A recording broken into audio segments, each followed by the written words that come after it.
Donc moi j'ai choisi la formation en alternance car j'avais fait ma seconde année de DUT sur ce rythme et j'ai beaucoup appris durant cette année, donc c'était vraiment très complémentaire avec les cours, c'est pourquoi j'ai choisi plutôt la formation en alternance. Avant d'intégrer l'NCE, j'ai fait un bac S en étant sportif de haut niveau, puis j'ai arrêté le sport de haut niveau pour me concentrer sur mes études en faisant un DUT, et c'est après ce DUT que j'ai rejoint l'NCE. J'ai pu trouver mon entreprise, donc qui est EDF, dans un forum prévu par le CFA et l'école directement sur le lieu de formation. Actuellement, mes tâches sont très variées, mais je suis principalement sur l'amélioration des codes informatiques produits par la R&D de EDF et je veille au bon fonctionnement des serveurs utilisés par nos chercheurs et ingénieurs.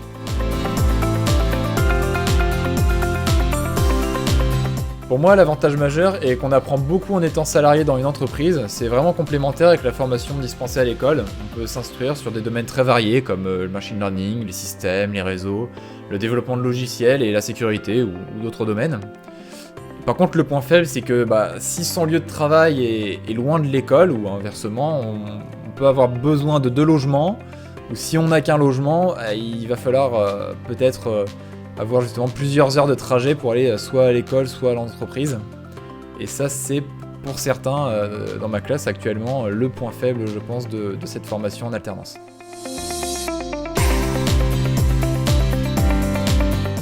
Donc effectivement, moi je souhaiterais intégrer EDF à la fin de mon cursus. Je suis vraiment heureux dans cette entreprise et très content de ce que j'y fais. Je me sens utile et j'apprends énormément tout en défendant des valeurs qui sont importantes pour moi.